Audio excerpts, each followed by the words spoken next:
Your Excellency, Yang Mulia President Vladimir Putin, President of Presiden the Russian Vladimir Federation, Putin, Presiden Your Federasi Excellency Rusia, Prince Nasser bin Hamad Yang Mulia Al Khalifa, National Security Advisor to the King of Bahrain, National Security Advisor to the King of Bahrain, Your Excellency Paul Mashatile, Vice President of South Africa, Your Excellency Mr. Ding Zueziang, Vice Premier of the People's Republic of China, distinguished ministers, business leaders, ladies and gentlemen, participants of this forum. I'm honored here today to be invited and to speak in this forum, the St. Petersburg International Economic Forum 2025. This forum is a forum that combines and gathers leaders from the West, the Global South, the East, and where Eurasia meet. Indonesia views the summit as an opportunity to forge strategic trust, an opportunity to make deals in an increasingly complicated geopolitical situation. Deals that can benefit our shared survival and our shared success. On this occasion, I would like to introduce myself. I am Prabowo Subianto, President of the Republic of Indonesia. I've just been inaugurated on 20th October 2024. And this is my first International Economic Forum, so I apologize if I'm a bit nervous.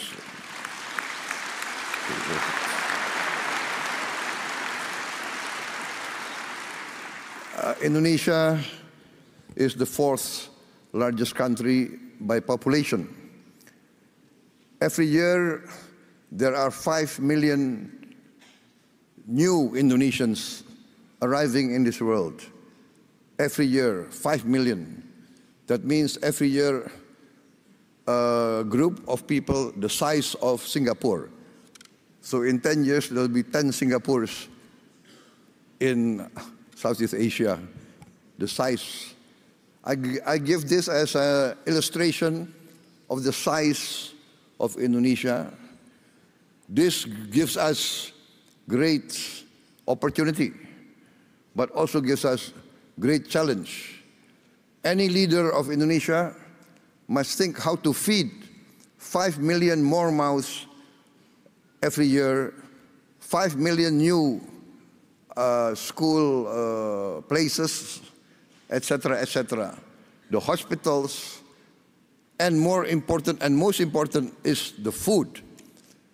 In my opinion, the duty of a government is first to protect its people.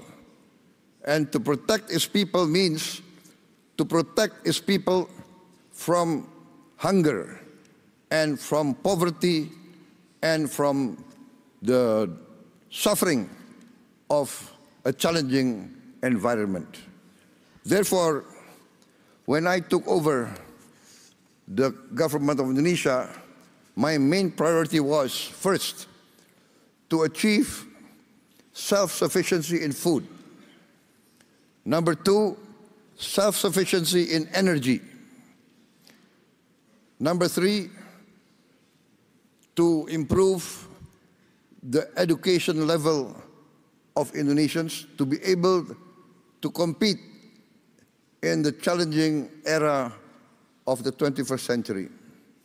And fourth, to speed up the industrialization of Indonesia.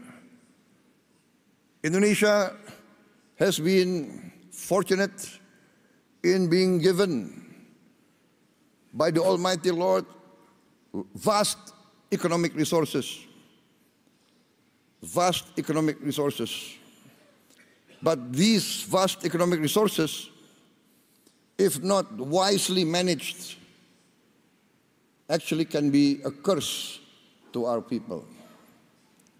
We have vast forests, we have vast minerals, we have a lot of commodities that are useful for the world. But this has to be managed well.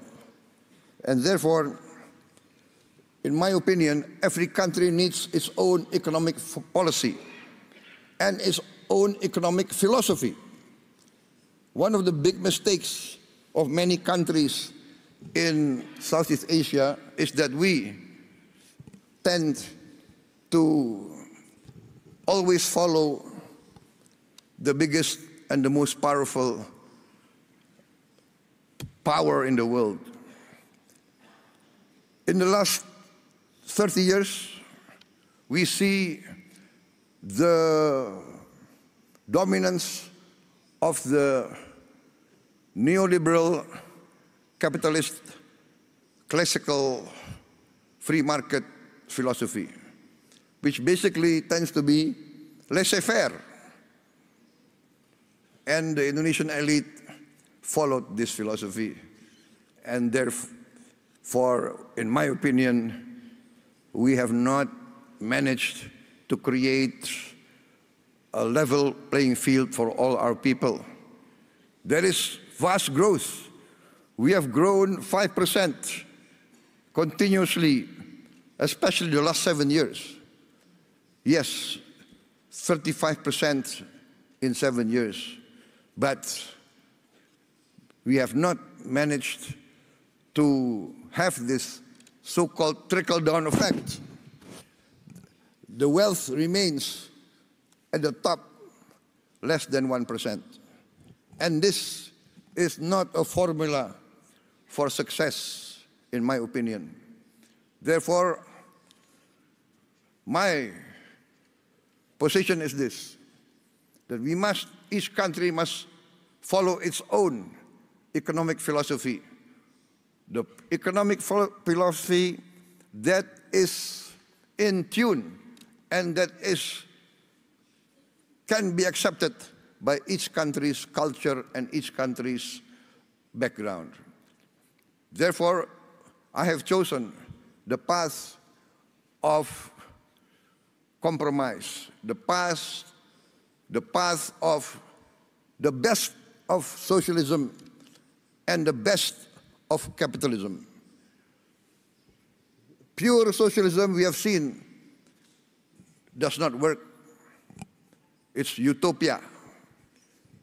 Pure socialism, we see many chances and many cases people do not want to work. Pure capitalism results in inequality, results in only a small percentage enjoying the fruits of the wealth. But our path is the path of the middle way. We want to use the creativity of capitalism, innovation, initiative. Yes, we need that.